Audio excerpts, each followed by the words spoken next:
At Circlec, we are developing a lower limb prosthetic system with the aim to make it affordable for many people in low to middle income countries. We look at the bigger picture of prosthetic care. So on one hand, we develop a product, but on the other hand, we also look how can it be produced. The core of Circlec is actually happening in East Africa, where the prosthetic system will be produced out of recycled plastics. Since 2 years, a lot has happened. Actually, we grew. We could rent a new space. Now we have 7 people in the team.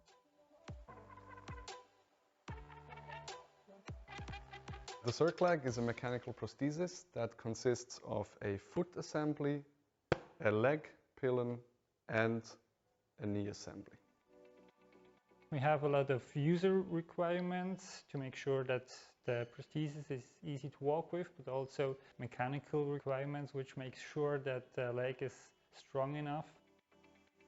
The modularity allows actually to customize it in terms of size, weight, activity levels. And if something breaks, our modular system allows to just exchange single parts rather than the entire leg. The work Together We Are Better from DEZA enabled us to produce the first test series, which then allowed us to get feedback locally. And this for us is really, really important. Now Circlec is actually in the last development phase of the product.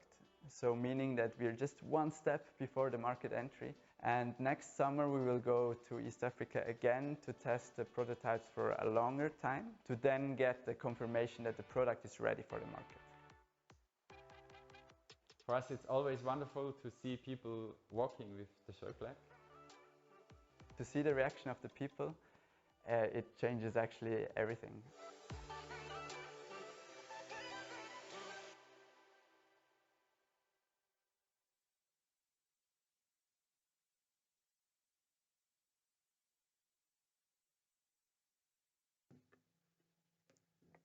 Guten Morgen allerseits. Bonjour à toutes et à tous. Buongiorno a tutte e a tutti. And good morning and a warm welcome to all of you to the opening session of the second edition of Together We Are Better. Together We Are Better is an initiative launched by the Swiss Agency for Development and Cooperation and the Swiss State Secretariat for Economic Affairs to shed light on innovative and inspiring ideas and projects. These ideas and projects are created by young people like you who are engaged in making a difference and finding sustainable solutions for the development sector. Actually, the video you just saw is one of the winners of the very first edition of this event. My name is Gabriela Müller. My name is Clara Viani. And we are very excited to be here with you to exchange ideas, to share inspiration, and to enjoy the next 2 days. A varied program is waiting for you with different inputs and opportunities for interaction. You should have received this program, and you can also find it online by scanning the QR code that is on your badge. Also, we'll be using Slido during the session, and for those of you who are in the room, in the more interactive parts of the session, you will be able to ask your questions and to make comments by raising your hands. Please consider this event as a unique opportunity to exchange, to learn from your peers, but most importantly, enjoy the coming 2 days.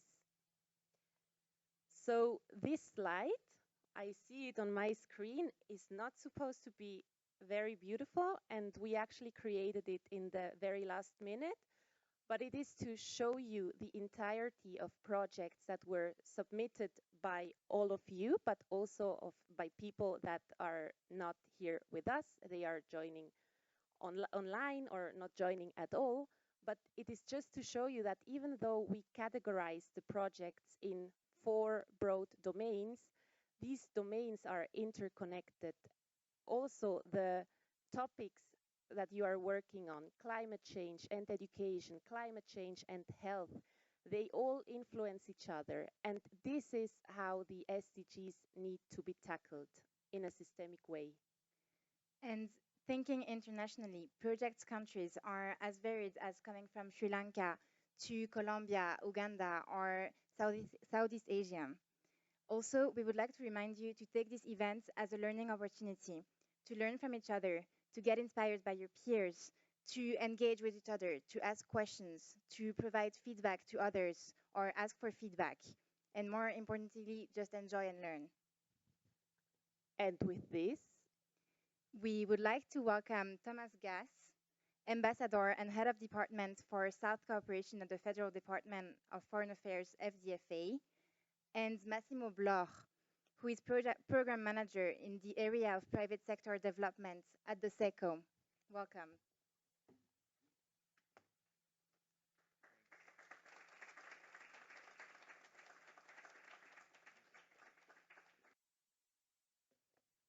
Mr. Gass, Mr. Bloch, thank you very much to be here with us.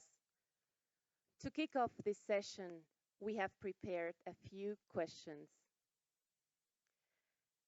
The first one to Mr. Gass. It's a bit strange to be speaking up to the mic and not to be able to see you, but I hope everyone can still hear me. So we are now all here. Some of us are joining online. This evening, there's a prize ceremony. Why is there a need for a Youth and Future prize? And why did SDC and the SECO launch this prize? So thank you very much. And it's really awesome to be here this morning and to be here at the start of this second Together We're Better prize. I'm really very excited also to discover. I mean, you saw what happened last year. Like 2 years ago, and where this group has come, and I know there are a number of you in the room also that were here in 2000, that were with us in 2019 in Fribourg. We were. Why? Well, young people have energy, have ideas, have ambition. Sustainable development is your vision of globalization as well, and so we would be fools as an administration not to engage with you, not to create a shared space of debate and critical thinking. So this is why we created this. We want to give visibility to what you've been doing. We want to be we want to give recognition to what you have done and what you are planning to do. And Mr. Bloch, what are the criteria for the evaluation of the projects, and why these criteria? Please call me Massimo. But let me first as well welcome everyone. It's a great pleasure to be here as well. And to answer your question, well, you know, this is a competition, right? And we appreciated really a lot all the projects that have been submitted. I think we've seen really great and significant ideas as it was in 2019, but still we have limited resources, so we had to prioritize and reward the project with the highest potential. So we had to come up with criteria to choose this project. And I think that the slide that you showed before, that is not supposed to be beautiful, but it tells you the complexity of the project and the different areas where they're active. We had to select criteria that cover the different challenges, but at the same time not being over bureaucratic, which is quite common for a state, and be able to evaluate this projects pragmatically. So we had basically 6 categories. Clarity: do we understand what the project wants to do? Is there a theory of change? Do they have objectives that are clearly stated? Then we had, of course, innovation, very important. That's why we are here. Are there new solutions, new business models, new technologies to tackle development issues? Feasibility in terms of financing. Is this project, viable? Is there demand for what you're offering? Is it demand driven? Then we had, of course, sustainability, and I think we'll come back to that later on. Outreach. I mean, who are the beneficiaries? Are the beneficiaries involved? Is there local ownership in these projects? And then, of course, future-oriented. So is it scalable? Does the business plan allow to grow in the future? And is there a network that allows the financing and the promotion of the idea? So this is really in a nutshell. Thank you very much, Massimo. As you touched upon before, and as you will see, this event is guided by the events of governance, sustainability, and participation. This was suggested as interesting topics by the participants of the last edition of Together We Are Better. So my next question to Mr. Gass or Thomas, at least in the framework of the event. Nowadays, everyone seems to be talking about these concepts of governance, sustainability, participation. But in your opinion, or from your experience, how has the understanding or the meaning of these concepts evolved throughout the years within the sector of international cooperation? Well, it's interesting that you asked this question in this kind of room. I don't know if you had the same impression, but I was kind of shocked when I came into this room. I thought, whoa, this is so formal, you know. And even for someone who has worked at the UN, etc., this is really formal. And development cooperation was a bit like that. You know, it's all about mobilization and coordination, etc. I think that development cooperation going forward is much more about co-creation. It's much more about participation. It's much more about mutual accountability and about sharing a same vision. You see, the Sustainable Development Goals, and I'm seeing some of you are wearing this badge here, and if you don't have one yet, get yourself one. It's really important. They are the result of a co-creation, of a shared vision of globalization, of a shared vision of humanity. And this is so different than the previous kind of version where someone knows what has to happen and then actually kind of bulldozes it into the world. So we're no longer there, and that's why it's so great to have everyone here today in this and tomorrow in the space of co-creation. Thank you. Massimo, how does the concept of sustainability fits into this discussion? And especially when we think about the apparently growing collaboration between the private and the public sector. Well, I think, you know, sustainability does not fit into this. It is the frame of all what we do. We all know the Agenda 2030, the Sustainable Development Goals. Well, this is really the reference framework for the international cooperation policy of the SDC and of SECO. So sustainability, it's really at the core. It's the framework of what we do. And I think what is important is that in the partnership with the private sector is really to take into account on the one hand really this triple bottom line. So it's not only about sustainability in terms of environment and of social and of good governance, but is as well in terms of financial sustainability. And that is important because we want to avoid to have partnership that are eternally dependent on subsidies. We really have to have sustainability under that aspect as well. And then the other very and fundamental important thing for the private sector is really to integrate the ESG concept in the business model. So we are past that time where having a corporate and sustainability report was a nice thing to have, a small booklet on the side to show to investor and to the public. Sustainability must be really part of the business, and these are the basis for the public partnership that we tend to strive. And then, of course, the Agenda 2020 really underlines the key role of the private sector to achieve the Sustainable Development Goals. Thank you. We're living in a complex world that has become even more volatile and uncertain in the past years. So, Thomas, as per definition, the development cooperation sector has been based on long-term changes. So how does this go along with the rapidly changing environments which is very unpredictable and full of crises such as war, climate change, or migration. Yes, indeed. I mean, in the last couple of years, it's all been about speed and responsiveness, and let's show that we care. And the CNN is kind of putting the spotlight on a problem in the world, and everybody has to rush to do that. I think that of course had to happen. It was important, but it wasn't enough. You know, we have to get back to remember that societies, the people want to solve their own problems, want to be part of solving their own problems. And so if we want to work together in a partnership, then it must be about investing into their capacities to participate in visioning their own future, in co-creating their own future, in holding the duty bearers and the service providers accountable for what they're supposed to do.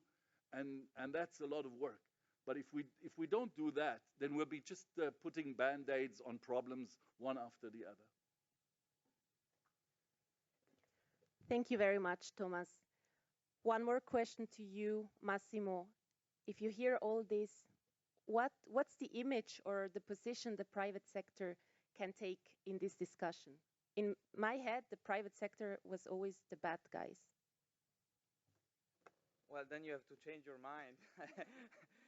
No, look, I think here, and I said it before, I think to achieve the SDGs, we really need to work together.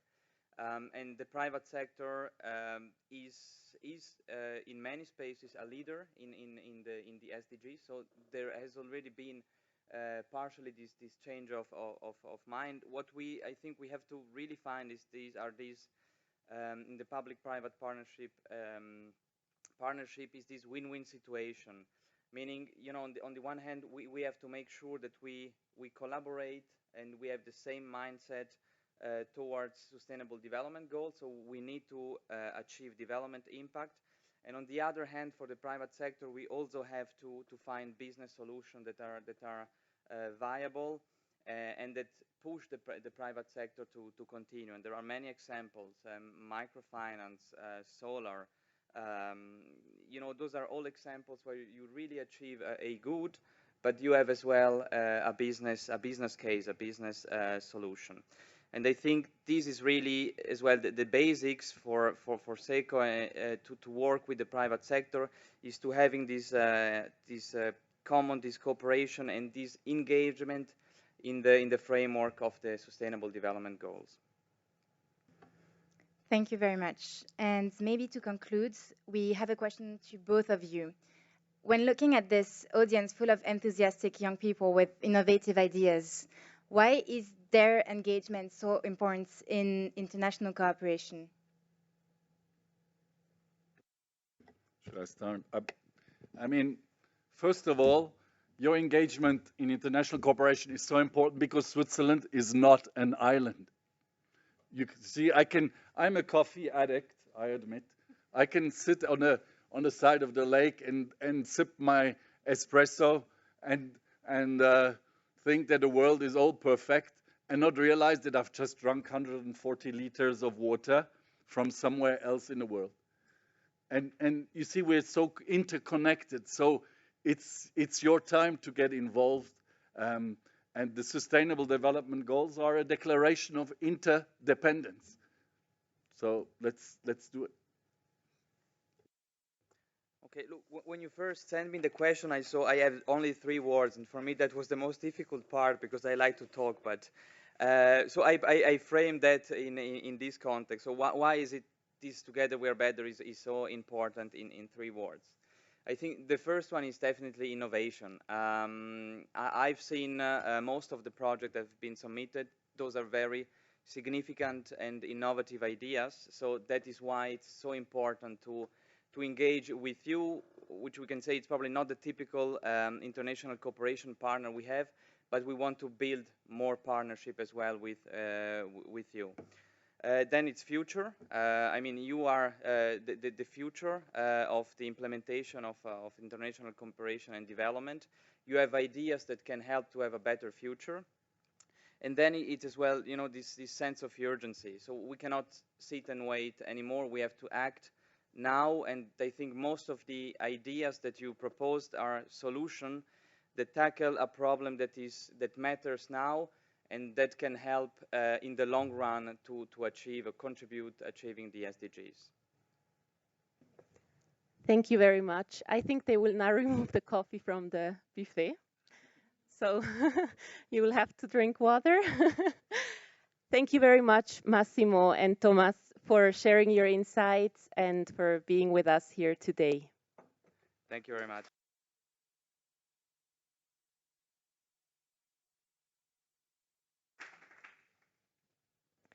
And now we are excited to introduce to you another winner of the Together We Are Better first edition, which is Plastico Fantastico, a project that involved creating affordable living space out of recycled plastic in Maputo, Mozambique. Let's watch the video and see what the project is all about.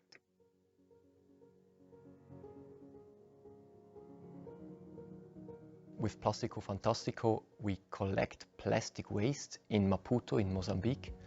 And out of the plastic waste, we produce beams, which we use mainly for public space interventions, but also for the construction of toilet roofs. Plastic pollution is a huge problem in Maputo. There's like a lot of plastic lying around. So it just felt very obvious to do something out of the plastic, not only collect it, but also create something useful out of it. Winning the award gave us financial means to increase our production, but also it gave us the confidence to push our project to the next level, to start another project. And this other project is called Malio. And with Malio, we have taken over the waste management of an entire city. We have 85 employees. We collect, treat, and dispose the city's waste. Out of the waste, we produce compost, briquettes. We not only reduce plastic pollution, and we also increase public health, and we reduce greenhouse gas emissions by doing composting. Both projects are kind of fertilizing each other. So what we learn from Plastico Fantastico, we will apply with Malio, and the other way around. Our goal with Plastico Fantastico is to become a social enterprise that is financially sustainable. And to do this, we need to increase the production of our products and find new products that we can sell on the market. And with Malio, the goal is to really increase our impact, to not only collect 50% of the city's waste, but to collect 100% and become a financially sustainable enterprise as well. Because we believe we can only have impact if we are financially sustainable.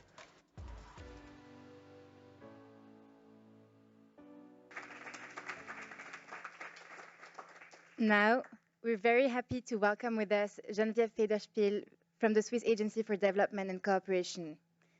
Mrs. Federspiel has an impressive array of international experience in the area of academia, as advisor and country director at SDC and the FDFA, and amongst others, as the Swiss ambassador in Haiti. Furthermore, she is our sounding board and member of the jury. She clearly is an excellent candidate to talk to you about the topics of sustainability, governance, and participation.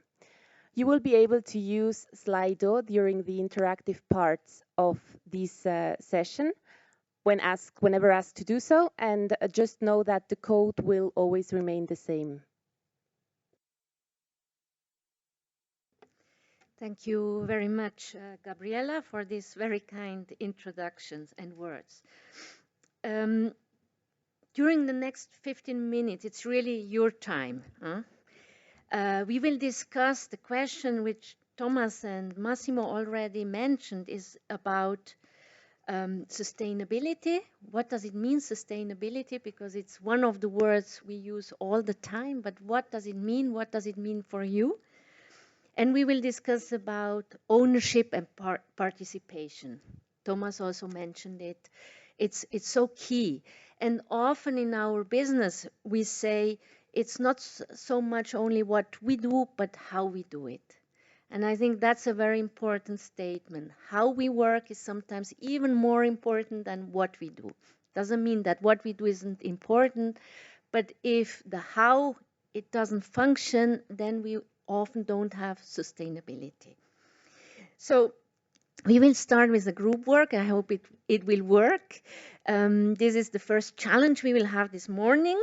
The idea is that you will turn around. The first row and the third row will turn around and will discuss with the three behind you. So only the first row and the third row will turn around. And if you have nobody behind you, then you have to maybe change your place, so that you can be at least groups of 5 or 6. And the questions we will ask you, you will have, I have no time. You have 15 minutes in principle. I'm not sure if we are on time. You will have 15 minutes. We will check it. And the question you will have to answer or discuss is, what do you understand by sustainability? What is your opinion about sustainability? And then also discuss how you in your project do you ensure sustainability. So these are the 2 questions you can exchange with your peers. And you have always on row 1 you have, and row 3 you have cards and pens. So the idea is that you write 2 cards, that you can conclude these 2 questions, these very big questions, on 2 cards. Everybody understood? So it's your time. Discuss with your peers what means sustainability and what does it mean for your project. So row 1 turns around and row 3 turns around. Thank you.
Encore 3 minutes. C'est bon?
Alain?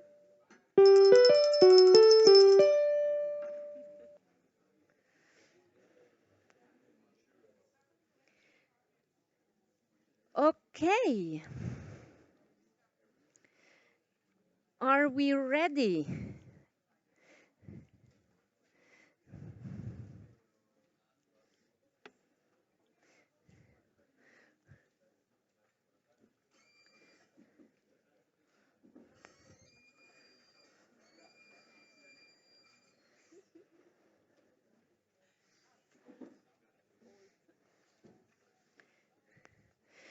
Okay, I think it's a very, very complex question and we could discuss a lot. And I think hopefully you will continue the discussion also during these 2 days.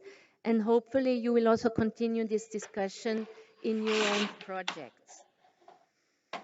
I think we have here just a small information on. Okay, I think it's a very, very complex question and we could discuss a lot. And I think hopefully you will continue the discussion also during. Okay. So the next, we will show a video also of the winners. It's Stay Clean. And afterwards, we will discuss a bit together what do we think about sustainability? What have you discussed and how you see also Stay Clean, whether this is, in your view, a sustainable project. And we will use Slido for that. I hope everybody has already put the code.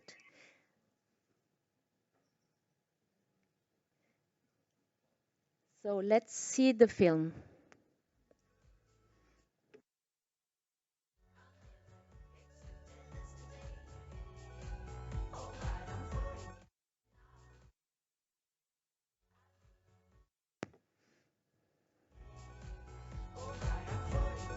I think the technique is always the challenge.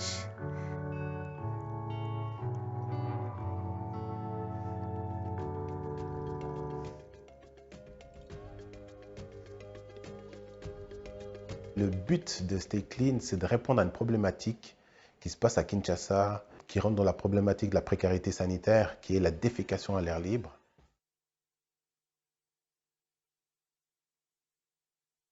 Just some patience. I think we will see the film very soon.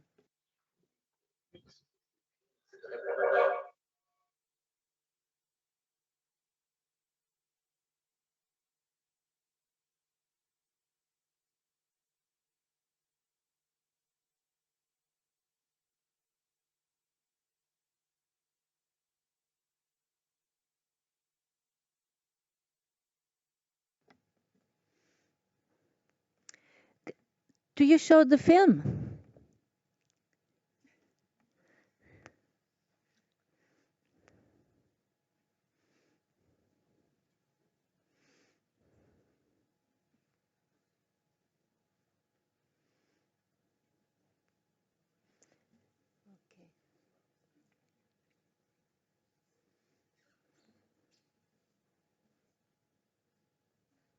Yes.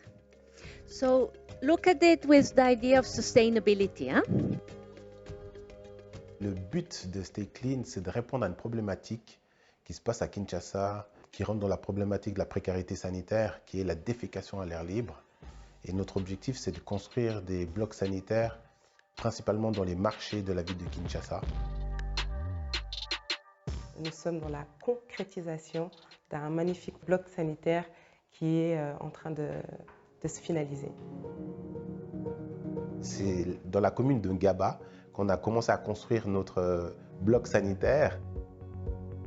On pose beaucoup de questions à ces mamans, quelles qu'elles attendent du bloc sanitaire, comment elles le voient. Et c'est cet échange qui est super important pour que notre service et notre produit répondent exactement à la demande. On a dû faire une étude de la nappe phréatique et on a pu faire un forage pour qu'on puisse offrir de l'eau. C'est-à-dire que notre bloc sanitaire n'est plus juste des sanitaires, il y a maintenant un kiosque à eau qui est intégré dedans. Nous avons reçu un magnifique prix de la Confédération suisse. Ça a permis d'illustrer par le visuel, l'audiovisuel, notre projet. Et ça, c'était génial. Le prix nous a permis de pouvoir le rajouter dans le budget de la sensibilisation ainsi que dans l'étude de faisabilité. Je suis vraiment très fière de pouvoir aider ces femmes. Elles sont surprises parce que les personnes qui devraient le faire ne le font pas et que ce soit les personnes de la diaspora qui le fassent, ça les touche énormément. Elles attendent que ça. J'ai hâte de l'ouverture, que les mamans puissent utiliser le service qu'on propose. Et c'est vraiment ce désir profond de changer les choses.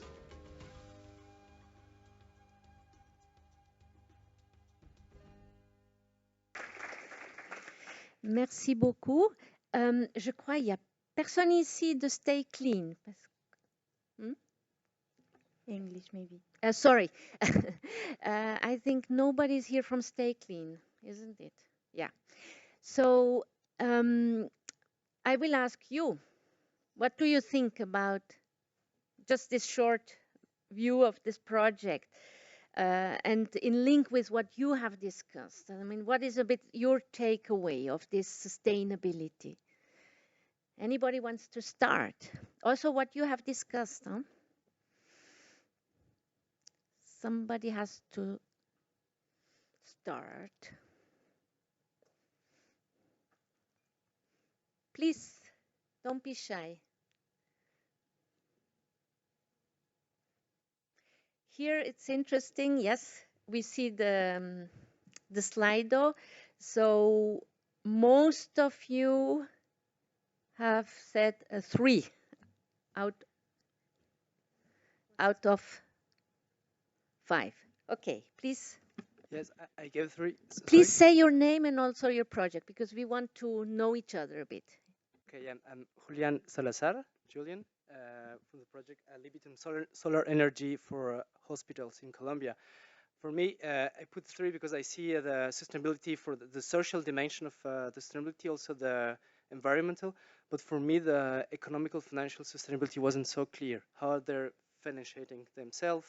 They're just, it's a NGO project, or they're also having some funds or selling the service. It's not clear, because for us, we would have the discussion that sustainability has also have a financial dimension, so they can exist also 5 years after they started. Thank you very much. Other opinions? Yes, please. Hi, I'm Decio. Is it okay? Hello? Okay. I'm Decio, project Herbie Education, digitalization education. I think it's very sustainable. I voted 5 because in Brazil we are facing the same issues as there, So we have problems from 19th or 18th century, is still nowadays, and without a concept of hygienic, you cannot have any kind of sustainability. So I think regarding economics is also a private-public partnership that can be solved in such issues regarding toilets and so on. Thank you. Thank you. Any other opinion? About, yes, please. I'm Tiago from Sasak Market, together with Lisa. I think the main question is how can this project be autonomous, right? How can it be autonomous in the future? How either autonomous, or is there a strategy to continue what they are doing? So thinking long term, a little bit connected with what Julian said, I agree that there should be a financial strategy for the future, and in this case was not so clear. Okay, so the financial issue is a big issue, yes? Please? I think that when it comes to the financial aspect, we Can you say your name and your project? Sorry. Navika, similarly, this is a sustainable business plan in Kenya. So what I believe the financial aspect of this would come into play when it is about the end users. When they are the health aspect, when they use the washrooms that are not actually built for washrooms, where I'm from India, so there are multiple similar situations that go on. So the public toilet, the financial aspect comes into play when it comes about health. So when there are multiple diseases that happen because of lack of cleanliness and personal hygiene, and a lot of money is saved when you can establish public toilets like these in multiple places. So from the end user's point of view, there's a huge financial impact about the general society itself. So I think that's when it comes to play. Very good. Thank you. Maybe since the colleagues are not here, unfortunately, but what was your discussion? What did you think about when you discussed in the group? How sustainable is your project? Any reflection? Yes, please. Yes, hello. I'm Olivier from Open Börsen, local manufactured drinking water filters. So I think it was already mentioned by the peers that there are like 3 dimensions important for us for sustainability. There's the financial part, the social sustainability, and with nature sustainability. And these are the 3 dimensions that need to be measured together and not separately and not alone. That makes a project or a process sustainable. Very good. Are you doing this? Yes. So you are doing, okay. We are, yeah. But is it a challenge, or is it easy to do it, or yeah? I mean, we know the theory, but put it in practice, is it easy, or what's your strategy to do it?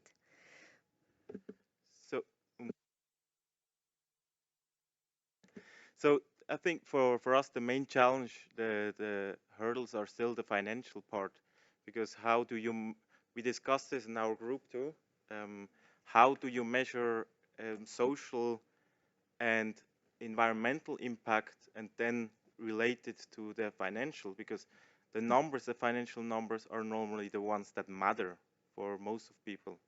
But how do you put that into value, into numbers that you can measure it and compare it? This is probably the most difficult hurdle we struggle with at the moment. Okay, maybe this will be a topic you can discuss then with Massimo tomorrow. I think it's something which probably is of interest to everybody. Any other observation of your own project after this discussion? Yes? Hello everyone, my name is Andres Salazar from Alibitum Energy. We provide clean and more affordable energy. We focus on hospitals, and we are trying to measure the impact we're having by reducing costs on the health system.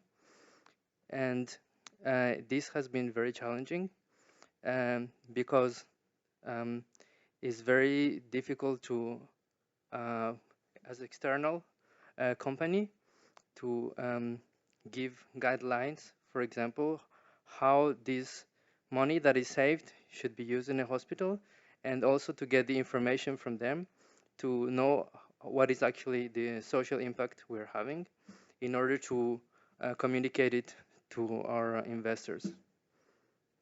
Okay, so you link very much impact and sustainability, if I understand you correctly.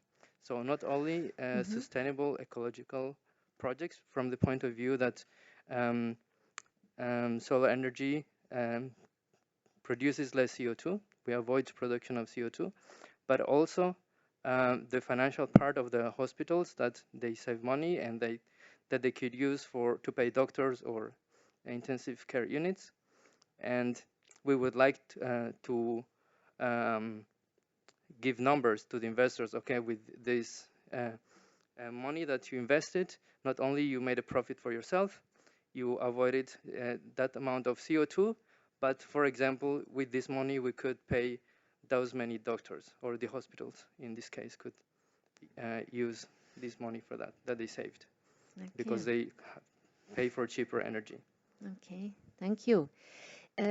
Is sustainability, is it the topic all of you discuss when you discuss your projects?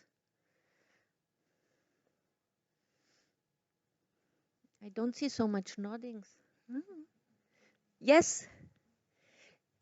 But is it a challenge or is it easy for you?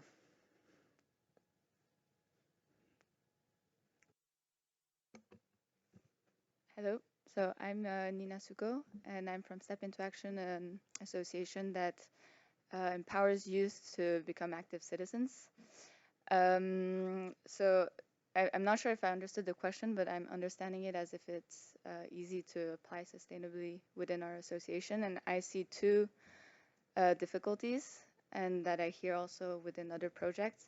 The first one is I feel like there's a lot happening, and it's always hard to be within our project, which answers a specific need, but to be still in contact with everything that's happening around, and to make it valuable within the whole ecosystem, because it's good to be doing one thing, and I think it can have a lot of impact, but then there's always that limitation of how do you make it even more impactful when you're in contact and in cooperation with everyone else, and there's so much information and so many things that exist.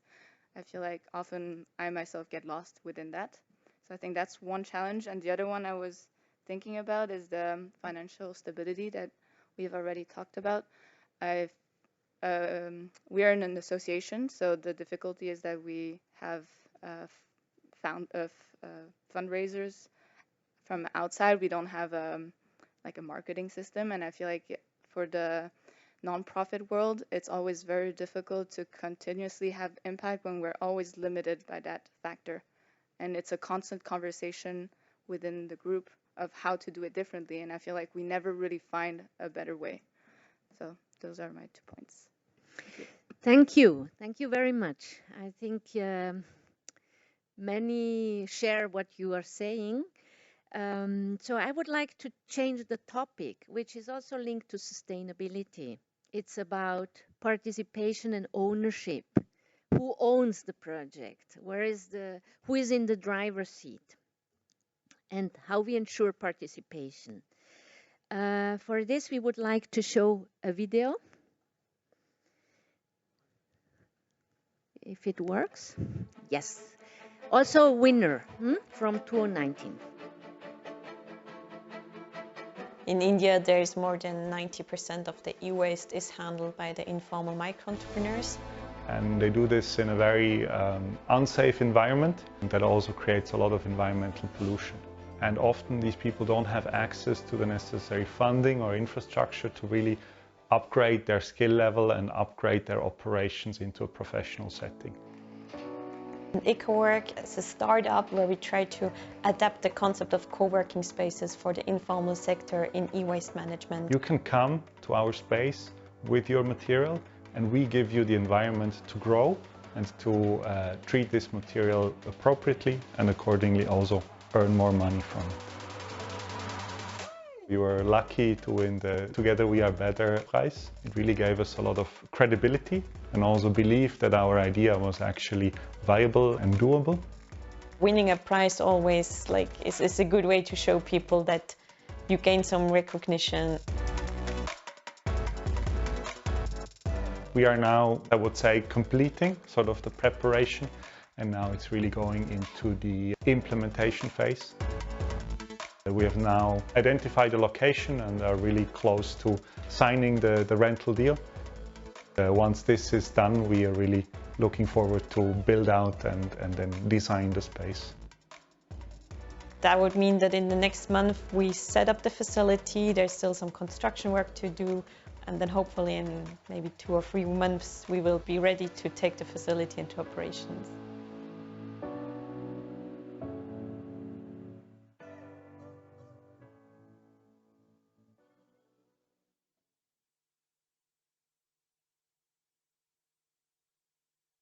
We have a next Slido. I hope now everybody feels good with Slido. And the question here is, how participative, ensuring ownership, is the project Ecowork in your view?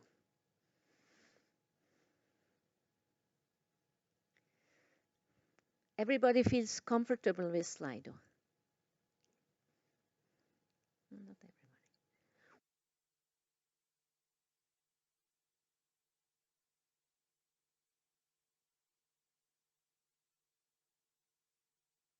Okay, it's now my great pleasure to welcome Andrea, whom you have seen in the video. Andrea, please.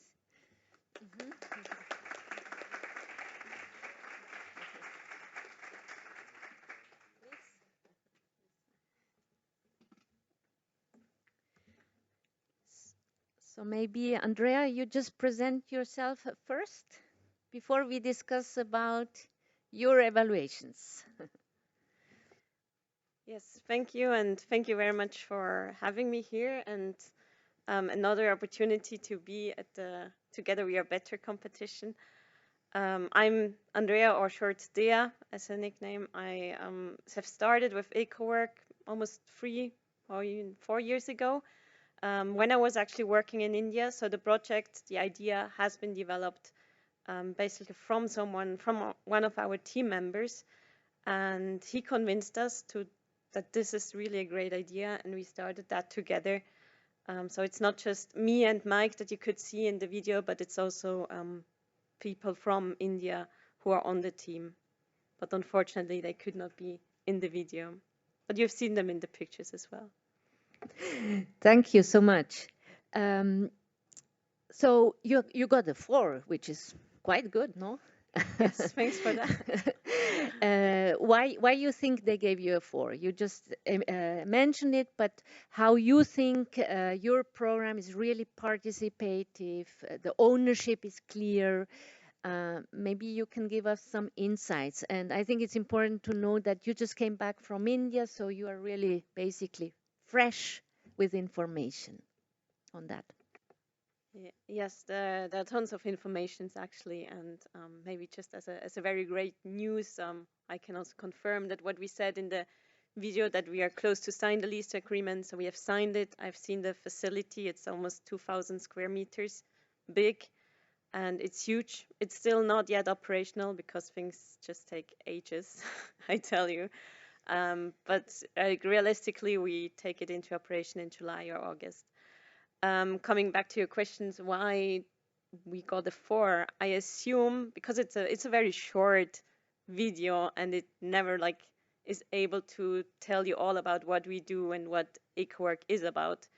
But to create the concept, we very much focused on a participatory approach, because we see the people that we're trying to give benefits to, we see them as our clients, as our customers.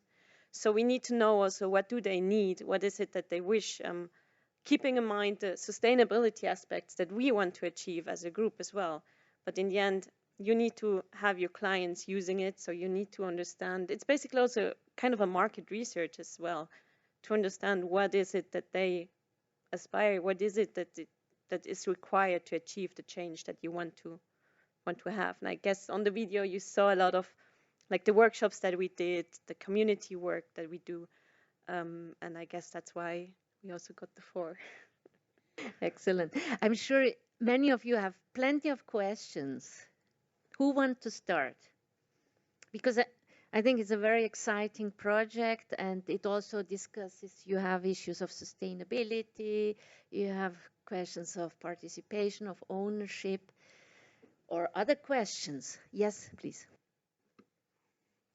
I'm Taewon from Alibitum Energy, and I have a question about the project. I was curious. I thought it was a very big risk taking that you see the workers how they do dangerous like e-waste work with hands, and how did you find there's a value in it?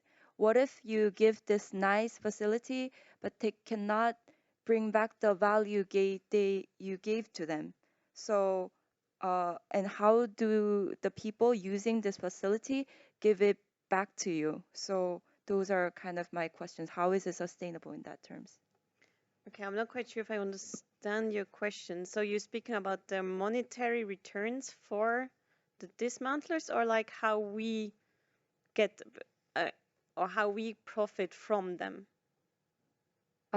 First of all, is there criteria how they can do these handwork in your workshop? Because it seems like pretty high-tech things they should do if they want to work there. And then what should they, give it to you in return to like work there? Like, do they have to bring value?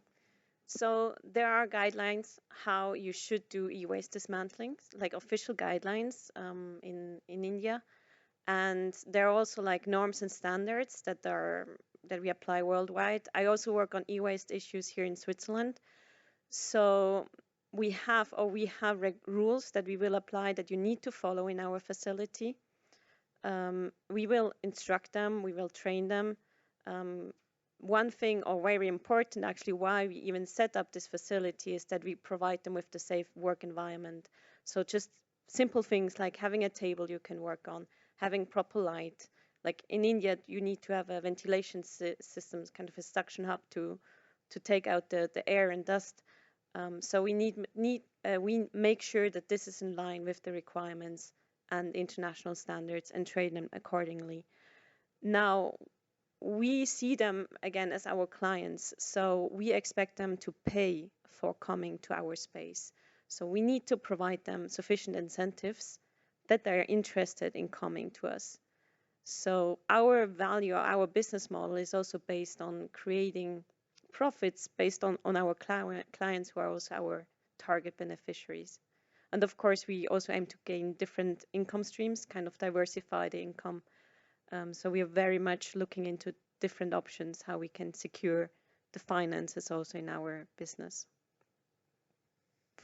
Thank you. Yes, other questions? Is it okay? Is it okay, the answer? Yeah. Yes, please. Hi, Andrea. I'm Decio from Hubby project. We are based, our main project is in Brazil. One question regarding how is these workers structured? Is like a cooperative, Genossenschaft, or how is it structured? Could you tell us? Yes, so our organizations, we are a Swiss-based NGO association, Ecowork Association it's called. Then we have a foundation, a not-for-profit foundation in India. We have also a private limited foundation, private limited company in India. So we have founded all these different entities, basically due to reasons of getting access to different financings and also being able to do different things. So there are a lot of like constrained organizatory and structural constraints or limitations, so which is allowed for one entity or for the other, and due to that we have these different organizations. Yes, please. Navika, similarly, a project in Kenya. So I have a question regarding when you mentioned about training aspects and training them about the correct ways to go forward with e-waste management. In India, multiple times there is restriction of the individual towards any sort of training because every single day is a day lost where they spend on learning something. So they're very much against about learning something new, and they will always rather do some other work than learn a new skill. So how have you thought about managing this sort of restriction that will be coming from the end users ultimately, and what type of training management plan that you have created that will actually excite them about learning and not earning money in that particular day? Sure. I mean, your comments are very reasonable or very true. However, I mean, you have seen the workshops and the group discussions that we did, and that was time they invested on their own. So they were ready to come to that empty facility that we rented because they were curious what we do. They wanted to give their inputs because they have never been asked actually, like, hey, how is your work doing? How is your day? Like, if you can ask for services, which kind of services would you require? So these are questions that we ask them, and they were never asked these questions. So they do have aspirations. They do want to, develop the business. And of course, you need to always keep in mind, for them, it's very important that they can increase their benefit, that they see some monetary value. But it's not only always about the money. It's also about bringing dignity to those people, respect. And one thing that, for example, now we have our deputy general manager has started beginning of March, and he actually comes from that informal sector. So he said, like, one thing that he was worried about is that because he doesn't have a formal education, he just finished normal school, but otherwise he doesn't have some certificate he can show. So he was worried about that, like, okay, what happens, in the formal world where you need to apply for jobs? You always need to show certificates and formal papers, and he doesn't have that. So how can he compete? And that was something very interesting also to hear, that it's not just always about the money, it's also about the opportunities that you gain and the recognition and respect, and through education show them how new opportunities open to them, which of course then they can create or develop their business further. But it's not always about the money, often but not always. Thank you.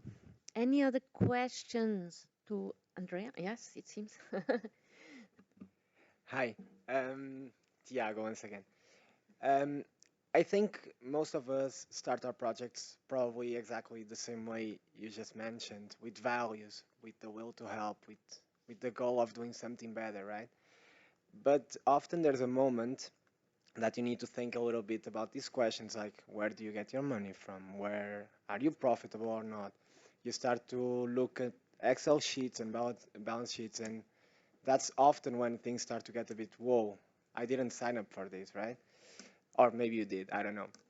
But I was wondering, where did you get this information? Do you have a background in all of this? Like, do you have a business advisor? Do you have mentors? Where did you get all of this? Where can we get this information? Because sometimes this is one of the hardest things. There's no Wikipedia or Google that will say, hey, you want to be sustainable? Cool, there's all the information here. Well, this is amazing here, but that's what we are doing right now.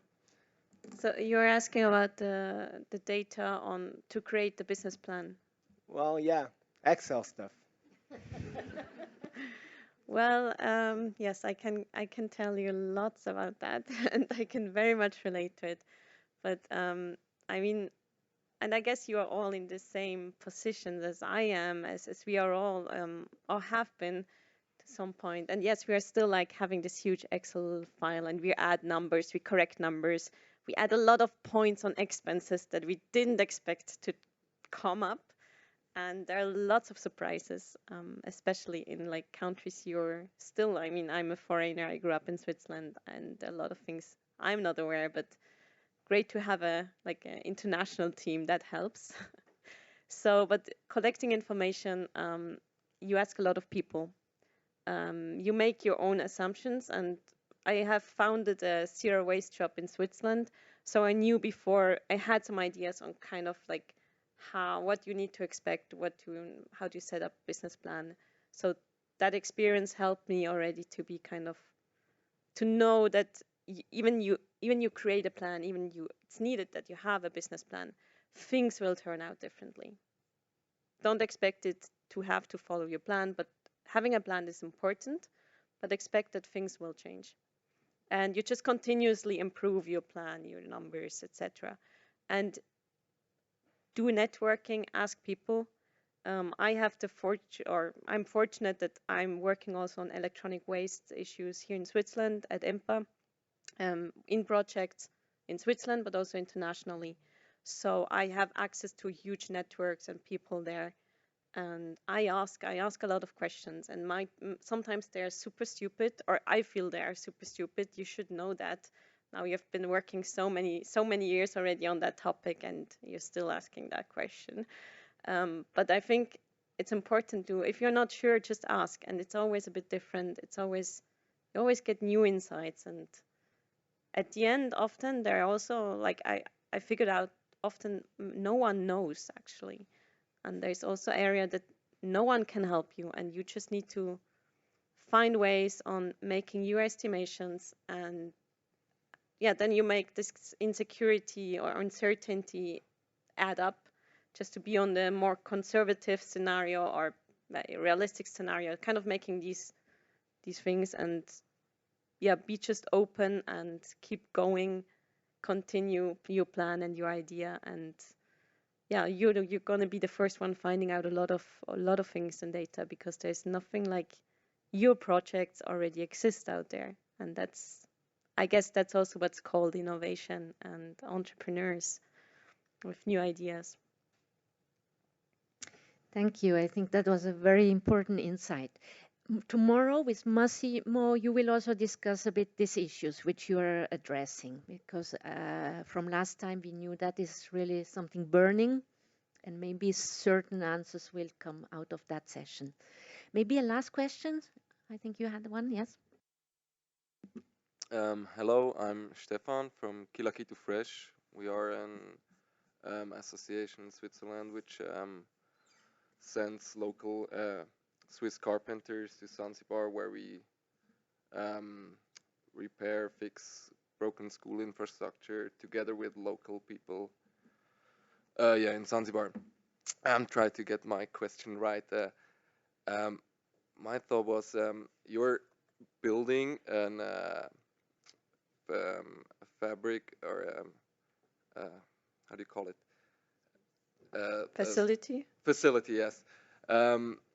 Like in Switzerland, we have plenty of facilities where we do stuff like this with a lot of security measurements and stuff. And you told us you asked a lot of the local people and the Indian people to share ideas and give inputs, and they gave you a lot of inputs. But what was the main difference to design a facility in India than if you would design a facility in Switzerland? How did you told also about respect. What was, you have to respect some working culture stuff which you have to implement in your facility. What was the main difference? Basically, like from concept and designing it, it wasn't that much of a different if we would do it for here or there. The concept is different because we are not operators of a dismantling facility. We just provide the work environment. So the people who do the dismantling, they're not our employees, they're our clients. They come to us and rent a space. So we are basically a space provider for dismantling. And that's a very core thing that's different to a normal facility, a dismantling facility that we have here in Switzerland. And from the insight that we gained is, for example, that for them it's very important because they're their own businesses. So the business secrecy is a super important aspect that we need to integrate in our facility. So they don't want that the neighbor knows exactly to whom they sell the material to. Now, how do you do that if you're working in a co-working space? Early on, we thought like having like more open space, like here with different tables. But then you can see like where does the material go, with whom you speak, etc. So things like that, we need to kind of integrate and adapt. And nothing like this exists in Switzerland. So it's a new concept. But to me, it doesn't matter if I do that for Switzerland or if I do that in India.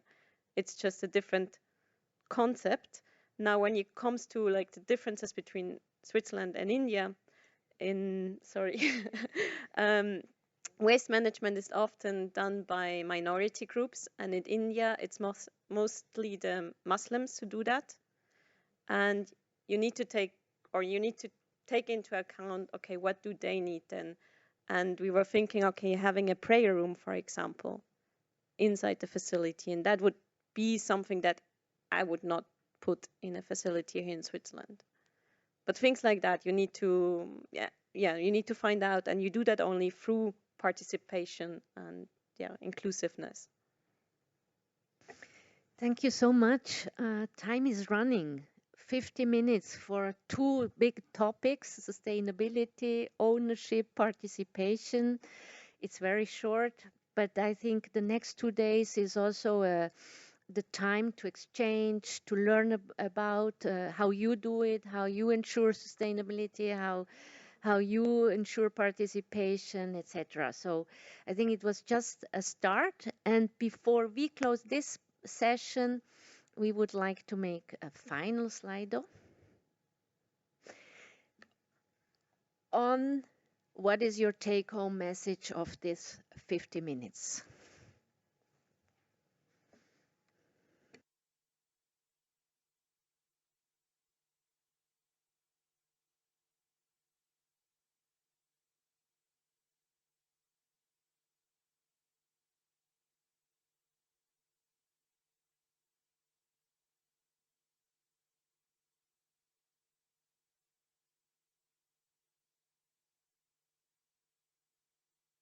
You can just write a word, what you can take home, what is your takeaway.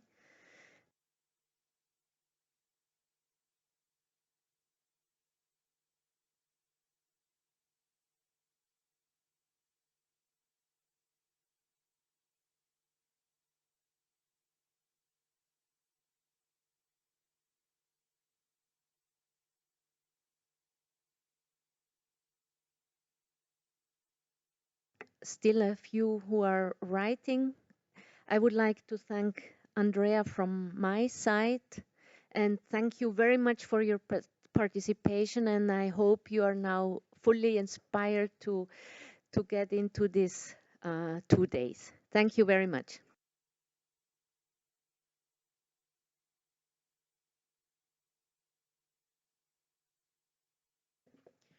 Thank you very much, Geneviève. Thank you very much, Dea, for your inspiration. And of course, thank you to all of you for participating already and kicking off these next 2 days. And maybe just a few organizational details to finish up this session.